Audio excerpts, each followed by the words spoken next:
പരശുരാമൻ പിന്നെ ഒരു മിത്തിക്കലായിട്ടുള്ള പരശുരാമൻ ഈ അവതാരമാണല്ലോ, അവതാരത്തിൽപ്പെട്ടതാണ്.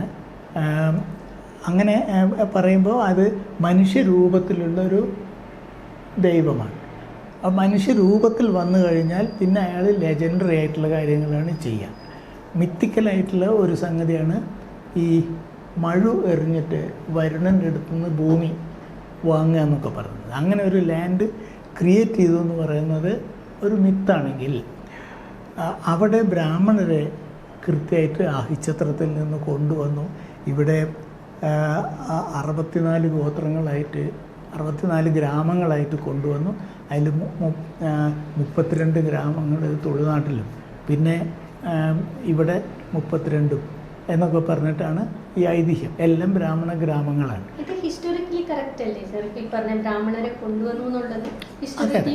അതെ, അതുകൊണ്ടാണ് അതിന് ലെജൻഡായിട്ട് നമ്മൾ പറയുന്നത്. ഒരു ഹ്യൂമൻലി പോസിബിളായിട്ടുള്ള കാര്യങ്ങൾ എന്നാൽ റെയറായിട്ടുള്ള രീതിയിൽ ചെയ്യുമ്പോഴാണ് അതിനെ ഒരു ലെജൻഡായിട്ട് നമ്മൾ പറയുന്നത്. ഹ്യൂമൻ ആക്ടിവിറ്റിയാണ് അത്.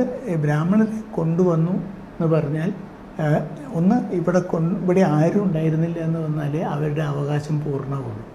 അതേസമയം നിങ്ങൾക്ക് മലയുടെ ഭാഗത്തു നിന്നുള്ള തടസ്സങ്ങളില്ലാതിരിക്കാൻ വേണ്ടിയിട്ട് മലവാരത്തൊക്കെ മലദേവതകളെ ഞാൻ പ്രതിഷ്ഠിക്കുകയാണ്. നിങ്ങൾക്ക് സമുദ്രത്തിൻ്റെ ഭാഗത്തു നിന്നുള്ള ആക്രമണം ഇല്ലാണ്ടിരിക്കാൻ വേണ്ടിയിട്ട് സമുദ്ര തീരങ്ങളിലൊക്കെ ഞാൻ ഭഗവതിയുടെ സംഗതിയിൽ ഉണ്ടാക്കുന്നു എന്നൊക്കെ പറഞ്ഞിട്ട്. അപ്പോൾ ധാരാളം പ്രശ്നങ്ങളുണ്ട്. ആദ്യം കുറേ കൊണ്ടുവന്നു ബ്രാഹ്മണരെ. അവർ ഈ നാഗങ്ങളുടെ പ്രശ്നം കാരണം മടങ്ങിപ്പോകേണ്ടി വന്നു എന്നാണ്. എന്ന് വെച്ചാൽ ഇവിടുത്തെ കുറേ ആളുകളുണ്ട്. അപ്പോൾ ഈ വന്ന കൂട്ടരെ അവർ തുരത്തി ഓടിച്ചതാണ്. പക്ഷേ അവരെ പിന്നെ വീണ്ടും കൊണ്ടുവന്നു. എങ്ങനെയാണ് കൊണ്ടുവരുന്നത്? അത് വലിയ ആയുധ വിശേഷങ്ങളോട് കൂടിയിട്ടാണ്. വാൾ നമ്പിമാരായിട്ടാണ് ആദ്യത്തെ കുറേ നമ്പൂതിരിമാരെയൊക്കെ വയ്ക്കുന്നത്.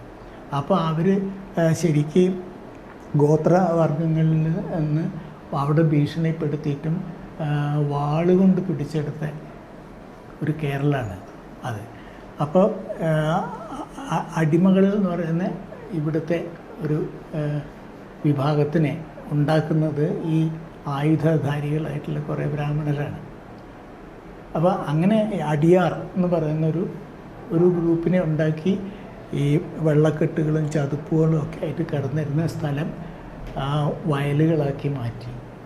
അതൊരു ഈ ചീങ്കണ്ണിയുടെയൊക്കെ ഒരു ആവാസ വ്യവസ്ഥയാണ് അത്. അവിടെ ആരും ഇറങ്ങാൻ ധൈര്യപ്പെടില്ല.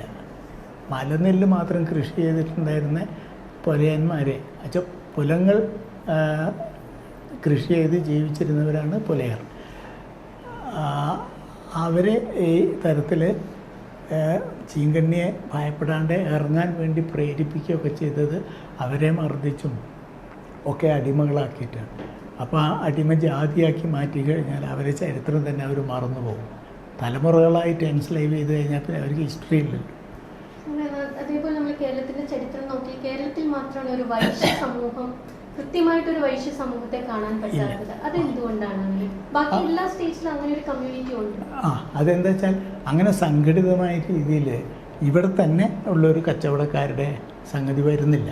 എല്ലാം തമിഴ്നാടുമൊക്കെ ആയിട്ട് കേന്ദ്രീകരിച്ചിട്ടും പിന്നെ ഇവിടെ വിദേശത്തു നിന്നുള്ള കച്ചവടക്കാർ വന്ന് അവർ പിന്നെ തമ്പടിച്ചിട്ടുള്ള കേന്ദ്രങ്ങൾ, ആ കേന്ദ്രങ്ങൾ ചില കാലവർഷത്തിനനുസരിച്ച് ഇങ്ങോട്ട് വരും.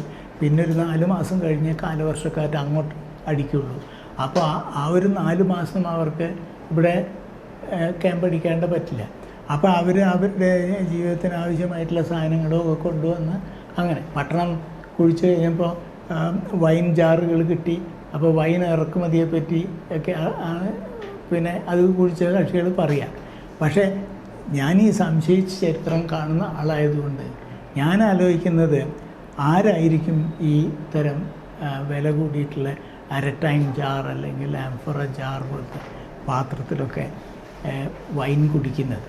അപ്പോൾ ഇവിടെ പനങ്കല്ല് ആണ് ആ സമയത്തെ പ്രധാനമായിട്ടുള്ള സാധനം.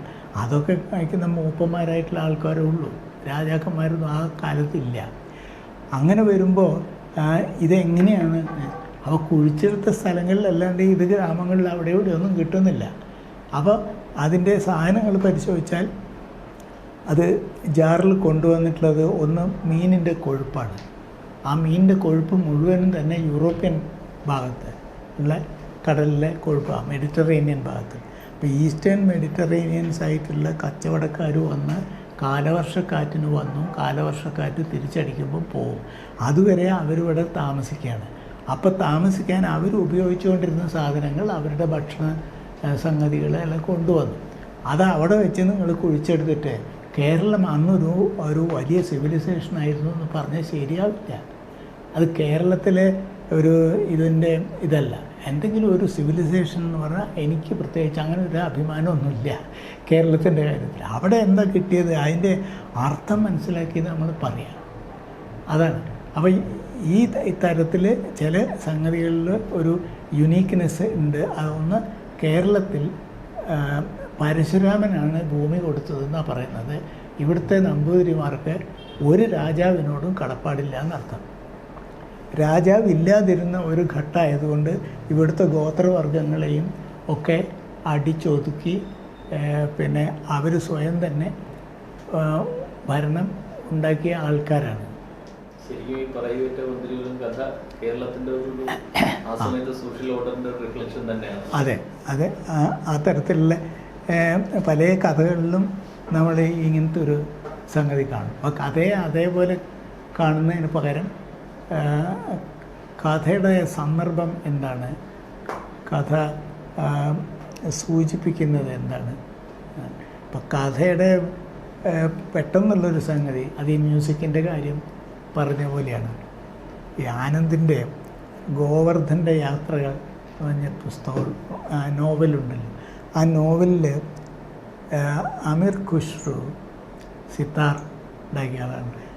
അമീർ ഖുഷ്രു സിത്താറുമായിട്ട് ഇങ്ങനെ വളരെ ആകാംക്ഷയോടെ നടന്നു വരികയാണ്. അപ്പോൾ ഗോവർദ്ധൻ ഇങ്ങനെ തലയും താഴ്ത്തി ഇങ്ങനെ തിരിച്ച് നടന്നു വരുന്നുണ്ട്. ചെറിയൊരു പാലം കടന്നു വരികയാണ്. അപ്പോൾ അമീർ ഖുഷ്രു ചോദിക്കുകയാണ്, നിങ്ങളിപ്പം മനോഹരമായിട്ടുള്ളൊരു സംഗീതം കേട്ടു, നിങ്ങൾ ആ വരുന്ന വഴിയിൽ ആണ്, നിങ്ങളത് കേട്ടിരിക്കാൻ സാധ്യതയുണ്ടല്ലോ. ഗോവർദ്ധനം ഒന്നും ഉണ്ടില്ല. അത് പിന്നെയും ചോദ്യം ആവർത്തിച്ചപ്പോൾ അത് ചിലപ്പോൾ എൻ്റെ കയ്യിൽ നിന്ന് താഴേക്ക് വീണുപോയ കുരുടൻ പൂച്ചക്കുട്ടിയുടെ കരച്ചിലായിരിക്കും. അത് ഞാൻ കേട്ടു. ഞാനിപ്പോൾ വരുന്നത് കണ്ണ് കുത്തിപ്പൊട്ടിക്കുന്നത് വിനോദമാക്കിയിട്ടുള്ള ആൾക്കാരെ ഗ്രാമത്തിൽ നിന്നാണ്. അവിടെ പന്നികൾ കണ്ണില്ലാതെ കൂട്ടിയിടിക്കുന്നതും പശുക്കൾ കണ്ണ് കാണാതെ അവിടെ ഇവിടെയും ചെന്ന് ഇടിക്കുന്നതും ഒക്കെ കണ്ടു ഞാൻ. കണ്ണ് കുത്തിപ്പൊട്ടിക്കുന്നത് അവിടുത്തെ ആളുകളെ വിനോദമാണ്. അപ്പോൾ ഒരു വശത്ത് 2 കണ്ണും നഷ്ടപ്പെട്ടൊരു പൂച്ചക്കുട്ടി ഉണ്ടായിരുന്നു. ഞാൻ ആ പൂച്ചക്കുട്ടിയെ എടുത്ത് വന്നു. ഈ പാലം കടക്കുന്ന ആ സമയത്ത് പെട്ടെന്ന് പൂച്ചക്കുട്ടി എൻ്റെ കയ്യിൽ നിന്ന് കുതറി. അപ്പോൾ അത് താഴെ കാട്ടിലേക്ക് വീണുപോയി. കാട്ടിലേക്ക് വീണ് ഏതാനും മിനിറ്റ് കഴിഞ്ഞപ്പോൾ ഒരു വല്ലാത്ത കരച്ചിൽ ഞാൻ കേട്ടു. നീണ്ട കരച്ചിലായിരുന്നു. എന്തെങ്കിലും പൂച്ചക്കുട്ടിയെ പിടിച്ചതാവും എന്ന് മാത്രമേ ഇയാൾ പറഞ്ഞു. അപ്പോൾ മാത്രമാണ് ആമിർ ഖുസ്രു ഒരു കാര്യം ഓർക്കുന്നത്. അയാൾ പറഞ്ഞു, ഞാനിപ്പോൾ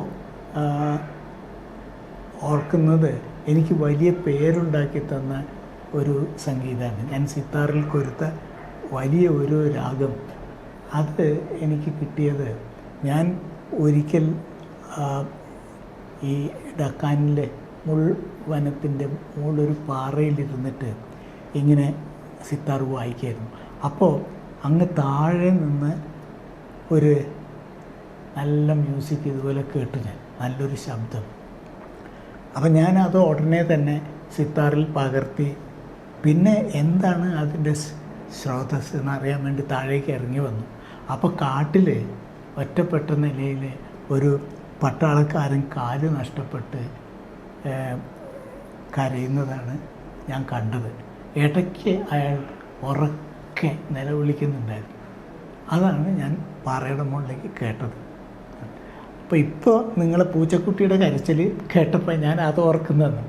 പക്ഷേ ഇതിൽ അഡർണോൻ്റെ സിദ്ധാന്തം വെച്ച് നമ്മൾ ആലോചിച്ചാൽ ഏത് ശബ്ദത്തെയും സംഗീതമാക്കി മാറ്റുന്ന ഒരു കൾച്ചറുണ്ട് മനുഷ്യൻ.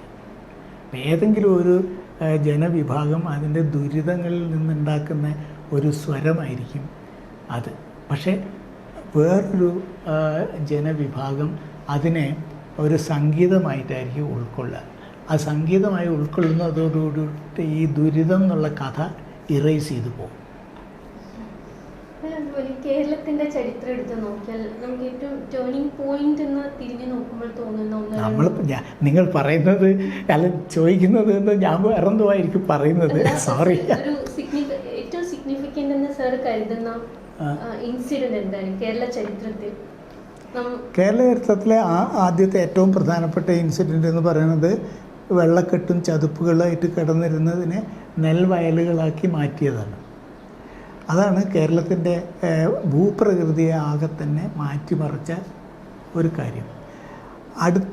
അടുത്തത് പിന്നെ ഈ നെൽവയലുകളെ നികത്തുകയും നെൽവയലുകളെ കീറി മുറിച്ചുകൊണ്ട് ആദ്യം കൂനകളൊക്കെ കൂട്ടി റെയിൽപ്പാളം വന്നു. പിന്നീട് അത് കുറുകെ അതിനെ വിഭജിച്ചുകൊണ്ട് പിന്നെ റോഡുകൾ വന്നു. പുഴയ്ക്ക് കുറുകെ പാലങ്ങളുണ്ടായി. ഇങ്ങനെയുള്ള ലാൻഡ്സ്കേപ്പിൽ വന്ന മാറ്റങ്ങളാണ്. അത് ലാൻഡ്സ്കേപ്പിലെ വെറും മാറ്റമല്ല, ലാൻഡ്സ്കേപ്പ് ഇക്കോസിസ്റ്റത്തിലെ വലിയ മാറ്റമാണ്. ആ തരത്തിൽ ആണ് നമ്മൾ ഈ അതായത് സോഷ്യൽ ഹിസ്റ്ററി ഒരാൾ പഠിക്കേണ്ടത്. Social history socio economic history ആയിട്ടാണ് പഠിക്കുക. അത് ഈ രീതിയിലാണ് വരുന്നത്. ആദ്യം കാടുകളിൽ പൊനം ആയിട്ട് കിടന്നിരുന്ന ഇടതൂർന്ന വനമല്ലാതെ പൊനമായിട്ട് കിടന്നിരുന്ന സ്ഥലങ്ങളിൽ പലതരത്തിലുള്ള ചോളം, മില്ലറ്റ്, മിക്കവാറും മലബാറിൽ മുത്താറി എന്ന് പറയുന്നതും ഇപ്പോഴൊക്കെ റാഗി എന്ന് പറയുന്നതും ഒക്കെ ആയിട്ടുള്ള സാധനം. അതുപോലെ ചോളം, പലതരത്തിലുള്ള ചോളം. പിന്നെ അവിടെ തന്നെ വലിയ വെള്ളത്തിൻ്റെ സഹായം ഇല്ലാണ്ട് വളരുന്ന മുതിര എന്ന് പറയുന്നത്. അപ്പോൾ മുതിരയും ചോളവും പിന്നെ അല്പം നനവുള്ള സ്ഥലത്ത് ഉണ്ടാകുന്ന ഉഴുന്ന്, ചെറുപയർ, ഇങ്ങനെയൊക്കെയുള്ള ലഗൂംസും നല്ലപോലെ വെള്ളം കിട്ടുന്ന സ്ഥലത്ത് കൃഷി ചെയ്യാവുന്ന മലനെല്ലും. ഇതായിരുന്നു മനുഷ്യൻ്റെ ആദ്യകാലത്തെ ഒരു ഭക്ഷണ രീതി എന്ന് പറയുന്നത്. പിന്നെ ഇത്തരം പ്രദേശങ്ങളിലൊക്കെ മേയ്ക്കാൻ പറ്റുന്ന തരത്തിലുള്ള കന്നുകാലികളെ മേച്ച് നടന്നിരുന്ന ആളുകൾ തന്നെ കൃഷിക്കാർ. അതുകൊണ്ടാണ് ഈ മൂപ്പന്മാർ അല്ലെങ്കിൽ ചീഫ്റ്റൻസ് എന്ന് പറയുന്നത്. അതിൻ്റെ പാരമ്പര്യം കൊണ്ടാണ് ഏറാടിമാർ എന്നിപ്പം സാമൂതിരി ഏറാടി എന്നാണല്ലോ പറയുന്നത്. ഏറാടി എന്താ ഏറിനെ ആട്ടുന്നവൻ എന്നാണ് അർത്ഥം. പശുവിനെ തെളിച്ചുകൊണ്ട് പോകുന്നവൻ. പശുവിനെ തെളിച്ച് കൊണ്ടുപോകുന്ന വലിയ വടിയാണ് ചെങ്കോലായിട്ട് മാറുന്നത്. രാജാവും ഈ കാറ്റിൽ കീപ്പിങ്ങും തമ്മിൽ ബന്ധമുണ്ട്. പാട്രിയാർക്ക് എന്ന് പറയുന്നത് ലോകം മുഴുവനും അങ്ങനെയാണ്. കാറ്റിൽ കീപ്പേഴ്സിൻ്റെ ഇടയിൽ നിന്ന് പാസ്റ്റോറൽ ഹേർഡിൻ്റെ ലീഡർ എന്നുള്ള ആളാണ് ഒരു ലീഡറായിട്ട് വരുന്നത്. കാരണം അവരാണ് ഈ ആയുധധാരികളും ആവുന്നത്. കാരണം കാറ്റിൽ കൾച്ചറുള്ള സ്ഥലത്ത് കാറ്റിൽ റെയ്ഡും ഉണ്ടാവും. കാറ്റിൽ റെയ്ഡിൽ ആണ് ആയുധങ്ങൾ ഉപയോഗിക്കേണ്ടത്. ഇരുമ്പ് പ്രചാരത്തിൽ കൊണ്ടുവരുന്നത് അവരാണ്. അപ്പോൾ അങ്ങനെ കേരളത്തിൽ ഈ ഇരുമ്പിൻ്റെ ആവിർഭാവം, ഇരുമ്പിൻ്റെ ഈ ടെക്നോളജി, അങ്ങനെ അയൺ യൂസിങ് അയൺ സ്മെൽറ്റിംഗ് എന്ന് പറയുന്ന ഒരു ഗ്രൂപ്പ് ഉണ്ടാവുന്നതും അവർ ഈ വാളാണ് ഈ ആക്രമണങ്ങളെ ഡെമോക്രറ്റൈസ് ചെയ്ത ഒരു സാധനം. ഇരുമ്പ്, അയൺ ഡെമോക്രറ്റൈസ്ഡ് വാർ എന്നോടെ പറയാം. വാറല്ല, ഒരു തരം ഡ്യുവൽ ബാറ്റിൽ എന്നൊക്കെ പറയും. അതിൻ്റെ ശക്തി കൊണ്ട് അവർക്ക് സംരക്ഷണം കൂടി കൊടുക്കാൻ പറ്റും. പിന്നെ അവർ രാജാവായിട്ട് വരുന്നു. അപ്പോൾ ഇരുമ്പിൻ്റെ ടെക്നോളജിയുടെ വരവ് വേറൊരു വലിയ ചേഞ്ച് ഉണ്ടാക്കിയ സംഗതിയാണ്. അപ്പോൾ അവിടെ നടക്കുന്ന ഈ തരം മില്ലറ്റ് കൾട്ടിവേഷനൊക്കെ ഒരു അഗ്രികൾച്ചറൽ റെവല്യൂഷൻ എന്ന് പറയുന്ന സാധനം ഉണ്ടാകുന്നത് ഈ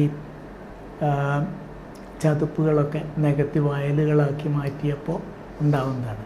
അതിൽ വലിയ ജന്മിമാരായിട്ട് വന്നത് നമ്പൂതിരിമാരും പിന്നെ അവരെ നിയന്ത്രണത്തിലുള്ള ക്ഷേത്രങ്ങളും ആണ്.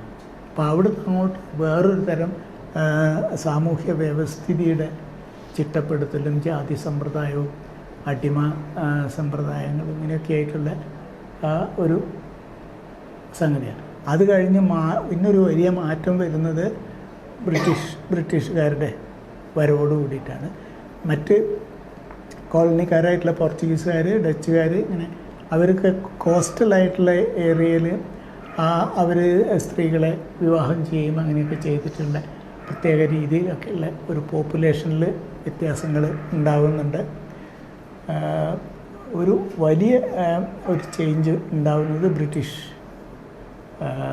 ആധിപത്യത്തിൻ്റെ കാലത്താണ്.